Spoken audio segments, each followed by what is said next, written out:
Good morning, everyone. My name is Catherine Brees. I work for technology at Montgomery County Public Schools. We know that you're all very concerned about how to set up your classroom and how to make it work when you have both remote students and in-person students in your classroom. I'm here at a school building this morning. My friends Katie Larimer and Julie Kraft are waiting inside, and we are going to show you how it is you can set up your classroom to make instruction happen. All right, let's go do it.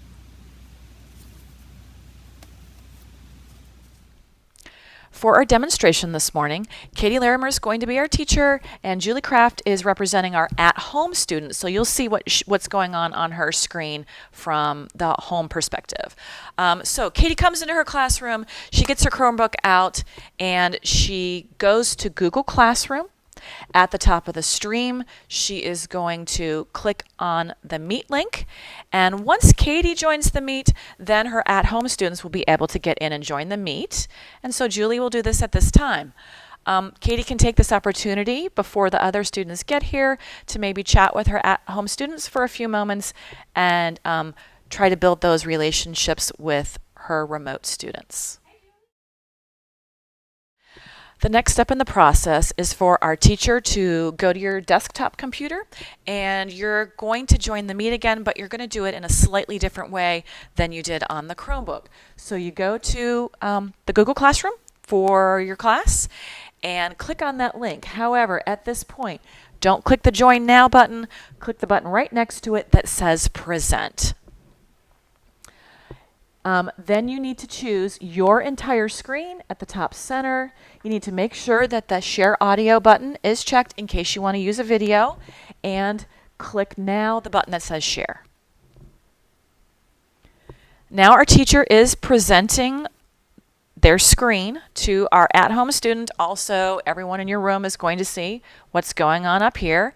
So at this point, you can launch, for example, a slideshow like you normally would. Your in-class students will see this, and also your at-home students will have the exact same view. You can still interact with the smartboard and click through your slides like you would normally during instruction. You can also go to a YouTube video. If I press play right now, our at-home student is going to be able to hear the audio that is a part of the video, as well as our students that are in class. Now that the teacher has the presentation rolling from the desktop machine, she can adjust her camera as needed throughout the day. If she wants to go over and teach from the Elmo, she can just head over there. And still, as long as she's presenting from the desktop machine, our at-home students will get a nice view of what is showing on the Elmo. And everyone in the room will get a nice view of what's going on the smartboard. If you as a classroom teacher normally use the Smart Notebook, that's absolutely a possibility. Again, you're in presentation mode from the desktop. So Katie's going to adjust the camera a little bit, close out that Elmo, reach real high up there and close out that Elmo. Okay. And now she is ready to solve this amazing math problem at the smartboard using Smart Notebook. I wonder what x will equal.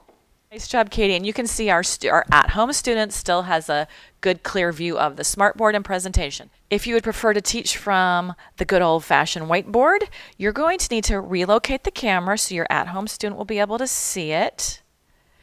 And your at-home student is going to change their view so that they can, instead of seeing your presentation, they are now looking at you teaching. And now you're ready to teach from the whiteboard.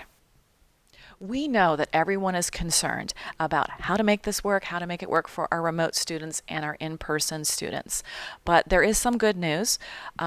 Good news is you're working with equipment that you already use every day, and so you're comfortable with that equipment, and you have an ITRT in your building who is there specifically to help you do this. So reach out to your ITRT and make a connection with them, and they will be there to help you every step of the way to make this process work.